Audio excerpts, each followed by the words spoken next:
இன்றைய முக்கிய செய்திகள். ஈரானில் மேலும் ஒரு அணுசக்தி ஆய்வு மையம் மீது இஸ்ரேல் தாக்குதல், அண்டை நாடுகளையும் பாதிக்கும் என சர்வதேச அணுசக்தி மையம் எச்சரிக்கை. அமைதிக்கான நோபல் பரிசுக்கு ட்ரம்ப் பெயரை பரிந்துரைப்பதாக பாகிஸ்தான் அறிவிப்பு. இஸ்ரேலின் இனப்படுகொலையை ஆதரித்தவரை கௌரவிப்பதா என சமூக ஆர்வலர்கள் எதிர்ப்பு. ஆங்கிலம் பேசுவது அவமானம் என்ற அமித்ஷா பேச்சுக்கு எடப்பாடி பழனிசாமி ஆதரவு. மேல்வர்க்க மொழியாக சித்தரிக்க RSS முயற்சிப்பதாக அன்பில் மகேஷ் விமர்சனம். சர்வதேச யோகா தினத்தில் மோடி தலைமையில் 3 லட்சம் பேர் கின்னஸ் சாதனை. சியாச்சின் பனிமலை கல்வான் பள்ளத்தாக்கில் ராணுவ வீரர்கள் யோகா பயிற்சி.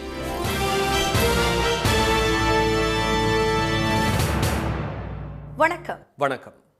ஈரானின் முக்கியத்துவம் வாய்ந்த அணு ஆய்வு மையம் மீது இஸ்ரேல் நடத்திய தாக்குதலால் மத்திய கிழக்கு நாடுகளில் அச்சம் அதிகரித்துள்ளது.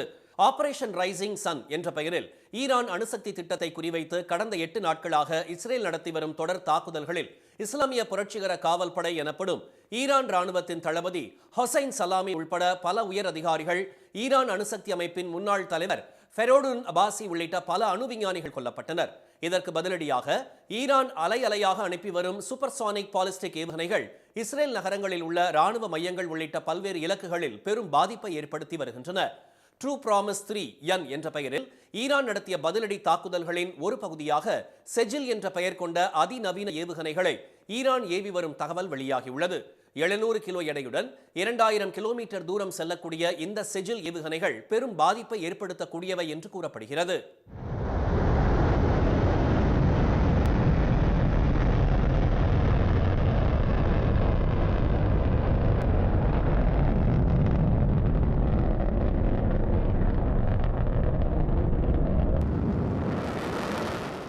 ஈரான் தாக்குதலுக்கு பதிலடியாக அந்நாட்டின் ராணுவத்துக்கான ஆயுத கொள்முதல் அதிகாரியான பெஹ்னாம் ஷெஹ்ரியாரி தெஹ்ரான் அருகே தேசிய நெடுஞ்சாலையில் குறிவைத்து தாக்கி கொன்றுவிட்டதாக இஸ்ரேல் தெரிவித்துள்ளது. அதன் வீடியோவையும் இஸ்ரேல் வெளியிட்டுள்ளது. அது மட்டுமின்றி ஈரானின் நடான்ஸ் அணுசக்தி ஆய்வு மையம் மீது ஏற்கனவே தாக்குதல் நடத்திய இஸ்ரேல் ராணுவம் தற்போது மற்றொரு முக்கியத்துவம் மிக்க இஸ்பஹான் அணு ஆய்வு மையம் மீதும் வெற்றிகரமாக தாக்குதல் நடத்தப்பட்டதாக அறிவித்திருக்கிறது. பூமிக்கு கீழே உள்ள அவற்றின் மீதான தாக்குதலில் பெரும் பாதிப்பு ஏற்படாவிட்டாலும் மேலே இருந்து செல்லும் மின் இணைப்புகள் பாதிக்கப்பட்டால் கதிரியக்க பாதிப்பு ஏற்படும் என்றும் இது ஆபத்தான நடவடிக்கை என்றும் சர்வதேச அணுசக்தி நிறுவனத்தின் தலைவர் ரஃபேல் கரோசி இஸ்ரேலை எச்சரித்துள்ளார். இஸ்ரேல் நடத்தி வரும் தாக்குதலை கண்டித்து தெஹ்ரானில் திரண்ட ஏராளமானோர் ஈரான் அரசுக்கு ஆதரவு தெரிவித்து ஆர்ப்பாட்டம் நடத்தினர். இஸ்ரேலையும் அதற்கு பக்க பலமாக நிற்கும் அமெரிக்காவையும் கண்டித்து அவர்கள் முழக்கங்களை எழுப்பினர். இந்நிலையில் இஸ்ரேலில் அந்நாட்டின் அறிவியல் மணிமகுடம் கிரவுன் ஜுவல் ஆஃப் சயின்ஸ் என்று அழைக்கப்படும் வெய்ஸ்மன் ஆராய்ச்சி மையத்தை ஈரான் ஏவுகணைகளை வீசி கடுமையாக தாக்கியது. இதில் அங்குள்ள ஆய்வகங்கள் பெரும் சேதமடைந்தன. இதனால் அங்கு நடைபெற்று வந்த அனைத்து ஆய்வுகளும் தடைபட்டுள்ளன. மீண்டும் அவற்றை தொடங்க பல ஆண்டுகள் பிடிக்கும் என்பதால் இஸ்ரேல் பெரும் இழப்பை சந்தித்திருப்பதாக விஞ்ஞானிகள் கவலையுடன் தெரிவித்துள்ளனர். அமைதிக்கான நோபல் பரிசுக்கு அமெரிக்க அதிபர் ட்ரம்பை பரிந்துரை செய்வதாக பாகிஸ்தான் அறிவித்துள்ளது. உலகின் மிக உயர்ந்த விருதாக கருதப்படும் நோபல் பரிசு இயற்பியல், வேதியியல், இலக்கியம், மருத்துவம், பொருளாதாரம், அமைதி ஆகிய 6 பிரிவுகளில் சிறப்பான பங்களிப்பை வழங்கிய நபர்களுக்கு ஆண்டுதோறும் வழங்கப்படுகிறது. இந்நிலையில் இந்தியா பாகிஸ்தான் இடையே அணு ஆயுத போர் ஏற்படுவதை தாமே தடுத்து நிறுத்தியதாக கூறி வந்த ட்ரம்ப் உலக அமைதிக்கு எவ்வளவு நன்மைகள் செய்தாலும் தமக்கு நோபல் பரிசு கிடைக்கப் போவதில்லை என ட்ரூத் சோஷியல் சமூக வலைதளத்தில் கூறியிருந்தார். மேலும் காங்கோ, ருவாண்டா மற்றும் செர்பியா, கொசாவா போர்களை முடிவுக்கு கொண்டு வந்ததாகவும் இதுபோல் உக்ரைன், ரஷ்யா, ஈரான், இஸ்ரேல் போர்களை தடுக்க எடுத்த முயற்சிகளையும் அவர் குறிப்பிட்டிருந்தார்.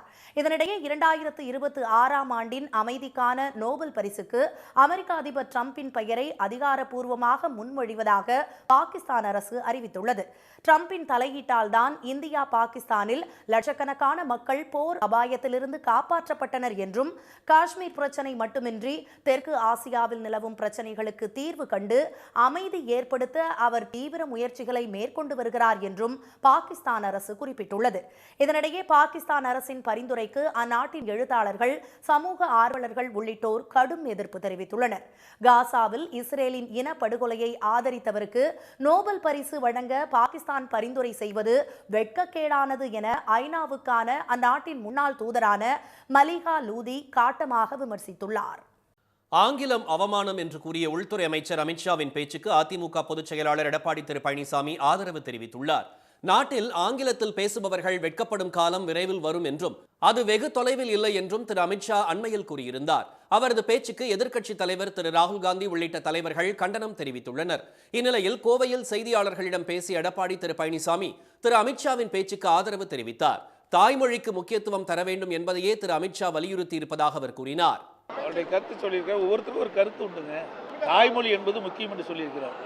அனைவருக்கும் தாய்மொழி என்பது மிக மிக முக்கியம். அந்த தாய்மொழிக்கு கொடுக்கின்ற முக்கியத்துவத்தை விட ஆங்கிலத்துக்கு அதிகமாக முக்கியத்துவம் கொடுக்கின்ற என்ற பொருள்பட தான் அவர் சொல்லியிருக்கார். கோவையில் செய்தியாளர்களிடம் பேசிய மதிமுக பொதுச் செயலாளர் திரு வைகோ திரு அமித்ஷாவின் பேச்சு சரியானதாக இல்லை என்று விமர்சித்தார். பாஜகவின் இந்தி திணிப்புக்கு நாடு முழுவதும் எதிர்ப்பு வலுத்து வருவதாகவும் அவர் கூறினார். அமித்ஷாவினுடைய உளறல்களுக்கு எல்லையே இல்லை.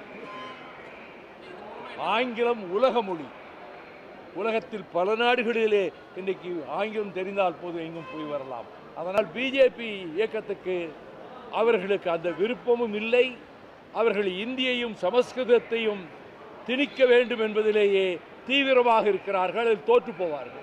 ஆங்கிலம் குறித்த திரு அமித்ஷாவின் பேச்சுக்கு பள்ளிக் கல்வித்துறை அமைச்சர் திரு அன்பில் மகேஷ் கண்டனம் தெரிவித்துள்ளார். புற்றுநோயிலிருந்து மீண்டவர்கள் தினத்தையொட்டி சென்னை தியாகராய நகரில் தனியார் தொண்டு நிறுவனம் சார்பில் புற்றுநோயிலிருந்து மீண்டு கல்வியில் சிறந்து விளங்கும் மாணவர்களை கௌரவிக்கும் நிகழ்ச்சி நடைபெற்றது. இதில் கலந்து கொண்ட பின்னர் செய்தியாளர்களிடம் பேசிய திரு அன்பில் மகேஷ் உள்துறை அமைச்சரின் கருத்து வளர்ச்சி மற்றும் சமத்துவத்தின் மீதான அச்சத்தின் வெளிப்பாடு என்றார். திரு அமித்ஷாவின் பேச்சு மொழி குறித்தல்ல என்றும் கட்டுப்பாடு பற்றியது என்றும் கூறிய திரு அன்பில் மகேஷ் ஆங்கிலத்தை மேல்வர்க்கத்துக்கு உரியதாக சித்தரிக்க RSS விரும்புவதாக வலைதள பதிவில் தெரிவித்துள்ளார். சர்வதேச யோகா தினத்தை முன்னிட்டு இந்தியா மற்றும் உலகின் பல்வேறு நாடுகளில் சிறப்பு யோகாசன நிகழ்ச்சிகள் நடைபெற்றன. ஆந்திர மாநிலம் விசாகப்பட்டினத்தில் பிரதமர் திரு மோடி தலைமையில் இன்று யோகா சாதனை நிகழ்ச்சி நடைபெற்றது. 30 கிலோமீட்டர் நீளமுள்ள RK கடற்கரையில் 3 லட்சத்திற்கும் மேற்பட்டோர் ஒரே நேரத்தில் யோகா பயிற்சி மேற்கொண்டனர்.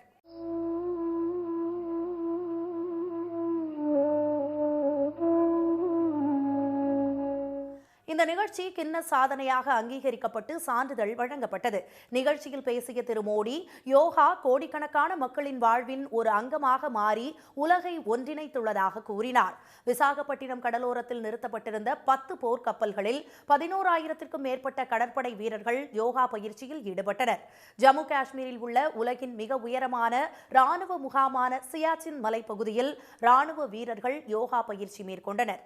இந்தியா சீனா எல்லை அருகே கல்வான் பள்ளத்தாக்கு பகுதியிலும் நமது வீரர்கள் தேசிய கொடியுடன் யோகாசனங்களை செய்தனர்.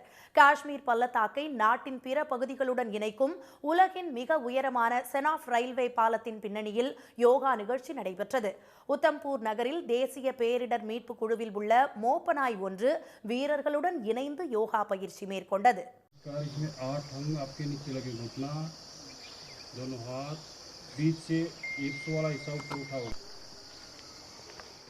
ஹரியானாவின் குருக்ஷேத்ராவில் யோகா குரு பாபா ராம்தேவ் தலைமையில் 1 லட்சம் பேர் யோகா பயிற்சி மேற்கொண்டனர்.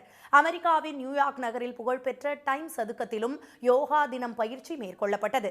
இதில் ஏராளமான இந்தியர்களும் அமெரிக்கர்களும் இணைந்து யோகா பயிற்சிகளை மேற்கொண்டனர். சென்னையில் 80 கோடி ரூபாய் செலவில் புதுப்பிக்கப்பட்ட வள்ளுவர் கோட்டத்தை முதலமைச்சர் திரு மு.க. ஸ்டாலின் சற்று முன் திறந்து வைத்தார். இது தொடர்பாக அவர் தமது வலைதள பக்கத்தில் வெளியிட்டுள்ள பதிவில் தமிழரின் அடையாளங்களை எங்கும் நிறுவிய கலைஞரின் கனவு படைப்பான வள்ளுவர் கோட்டம் புது பொலிவு கண்டுள்ளது என்றும் அனைவருக்கும் பொதுவான வள்ளுவரையும் வள்ளுவத்தையும் போற்றுவோம், மானிட சமுதாயம் முழுக்க கொண்டு சேர்ப்போம் என்று கூறியுள்ளார். சென்னையில் கலைஞரால் 1974-75 ஆண்டுகளில் நிர்மாணிக்கப்பட்ட வள்ளுவர் கோட்டம் கடந்த 10 ஆண்டு கால ஆட்சியில் முறையாக பராமரிக்கப்படாததால் பாழடைந்தது. வள்ளுவர் கோட்டத்தை புனரமைக்க முதலமைச்சர் திரு ஸ்டாலின் நிதி ஒதுக்கீடு செய்ததை தொடர்ந்து அதற்கான பணிகள் மேற்கொள்ளப்பட்டன. 1548 இருக்கைகளுடன் மேம்படுத்தப்பட்டுள்ள வள்ளுவர் கோட்டம் ஐயன் வள்ளுவர் கலையரங்கம், குறள் மணிமாடம் பகுதியில் கலைஞரின் விளக்க உரையுடன் கூடிய குறள் பலகைகள், திருக்குறள் ஆய்வரங்கம், ஆராய்ச்சி நூலகம், இசை நீரூற்றுகள் ஆகியவற்றுடன் புதுப்பொலிவு பெற்றுள்ளது. மேட்டூர் அணைக்கு நீர்வரத்து வினாடிக்கு 22,469 கன அடியாக அதிகரித்துள்ளது. கர்நாடகாவில் காவிரி நீர்பிடிப்பு பகுதிகளில் தொடர் மழை காரணமாக நீர்வரத்து அதிகரித்துள்ளதால் KRS மற்றும் கபினி அணைகள் வேகமாக நிரம்பி வருகின்றன. கபினி அணைக்கு பிற்பகல் 12 மணி நிலவரப்படி வினாடிக்கு 13,024 கன அடி தண்ணீர் வந்து கொண்டிருக்கும் நிலையில் அணையிலிருந்து வினாடிக்கு 12,000 கன அடி நீர் வெளியேற்றப்படுகிறது. இந்நிலையில் ஒகேனக்கல் காவிரி ஆற்றில் நீர்வரத்து வினாடிக்கு 20,000 கன அடியாக அதிகரித்துள்ளது. அருவி மற்றும் ஆற்று பகுதிகளில் குளிக்க 2வது நாளாக தடை நீடிக்கிறது.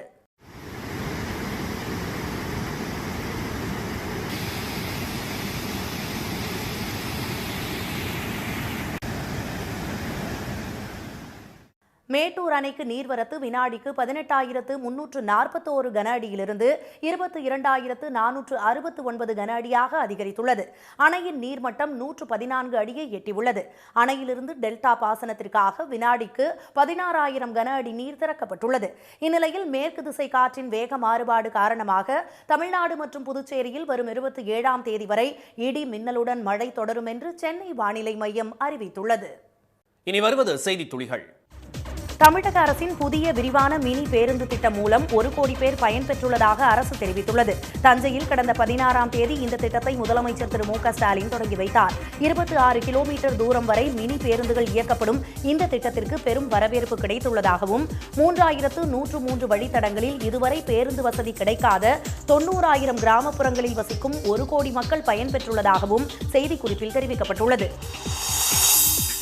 சேலம் உருக்காலையை புதிய தொழில்நுட்பத்துடன் புனரமைக்க 2 குழுக்கள் அமைக்கப்பட்டுள்ளதாக மத்திய கனரக தொழில் மற்றும் எஃகுத்துறை அமைச்சர் திரு குமாரசாமி தெரிவித்துள்ளார். சேலம் உருக்காலை வளாகத்தில் நடைபெற்ற யோகா தின விழாவில் கலந்து கொண்டு அலுவலர்கள் மற்றும் மாணவர்களுடன் அவர் யோகா பயிற்சி மேற்கொண்டார். பின்னர் செய்தியாளர்களிடம் பேசிய திரு குமாரசாமி 2003-2004 ஆண்டுகளில் சேலம் உருக்காலை லாபகரமாக இயங்கியதாகவும் தற்போது லாபம் குறைந்துள்ளதாகவும் தெரிவித்தார். ஆலையை புனரமைத்து மீண்டும் லாபகரமாக இயங்கச் செய்வதே அரசின் முதல் நோக்கமாகும் என்றும் அவர் கூறினார்.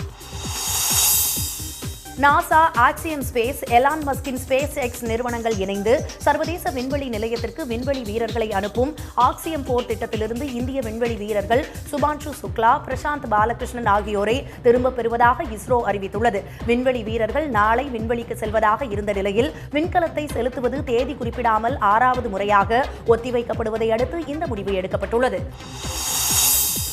தருமபுரி மாவட்டத்தில் விலை வீழ்ச்சியால் சாலையோரத்தில் கொட்டப்படும் மாம்பழங்கள் மீன்களுக்கு உணவாகி வருகின்றன. பாலக்கோடு, காரிமங்கலம், மாரண்டஹள்ளி, வெள்ளிச்சந்தை உள்ளிட்ட பகுதிகளில் மா விளைச்சல் அதிகமாக உள்ள நிலையில் 18% ஜிஎஸ்டி உள்ளிட்ட காரணங்களால் ஏற்றுமதி பாதிக்கப்பட்டுள்ளது.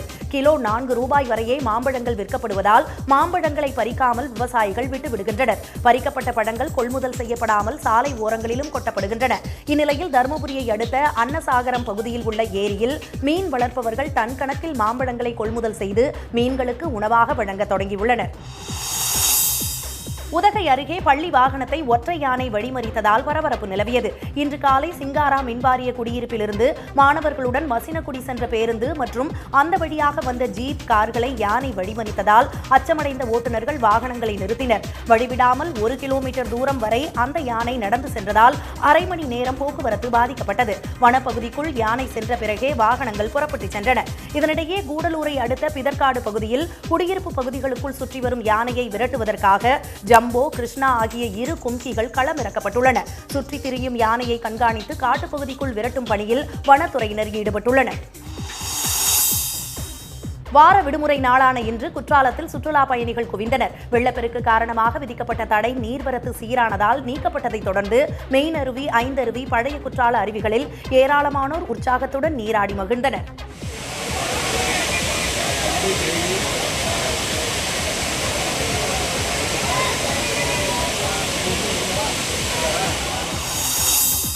உலக இசை தினத்தை ஒட்டி தஞ்சை தென்னக பண்பாட்டு மையத்தில் கிராமிய இசை நிகழ்ச்சி சிறப்பாக நடைபெற்றது.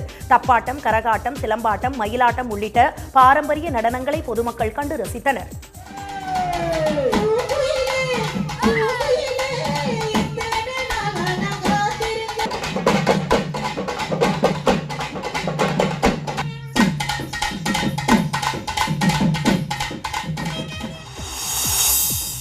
கடலூர் புதிய பேருந்து நிலையத்தை கடலூர் சட்டப்பேரவை தொகுதியிலேயே அமைக்க வலியுறுத்தி அனைத்து பொதுநல அமைப்புகள் சார்பில் ஆர்ப்பாட்டம் நடைபெற்றது. தற்போது திருப்பாதிரி புலியூரில் உள்ள பேருந்து நிலையத்திற்கு பதிலாக 15 கிலோமீட்டர் தொலைவில் உள்ள புதூரில் புதிய பேருந்து நிலையம் அமைக்க கடலூர் மாநகராட்சியில் தீர்மானம் நிறைவேற்றப்பட்டுள்ளது. சிவகங்கை மாவட்டம் சிங்கம்புணரி அருகே மட்டிக்கரைப்பட்டி கண்மாயில் கோலாகலமாக நடந்த மீன்பிடி திருவிழாவில் பங்கேற்ற 1000க்கும் மேற்பட்டோர் மீன்களை அள்ளிச் சென்றனர்.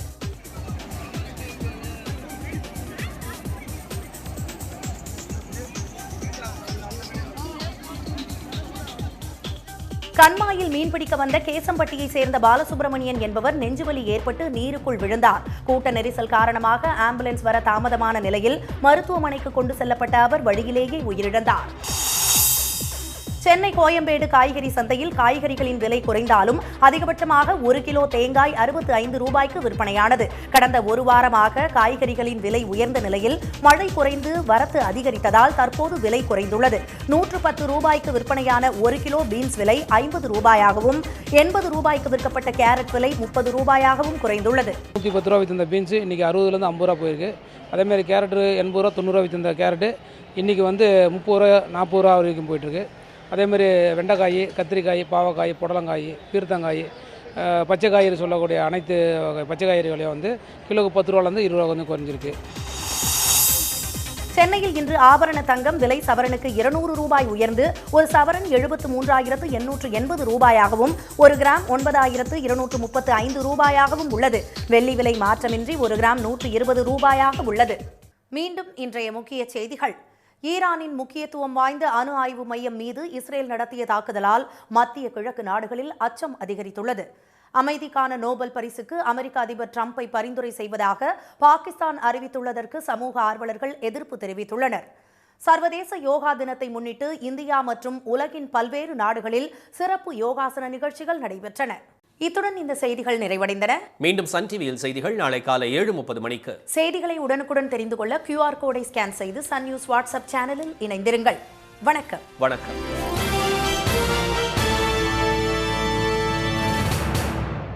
உடனுக்குடன் செய்திகளை தெரிந்து கொள்ள சன் நியூஸ் பெல் ஐகானை கிளிக் பண்ணுங்க.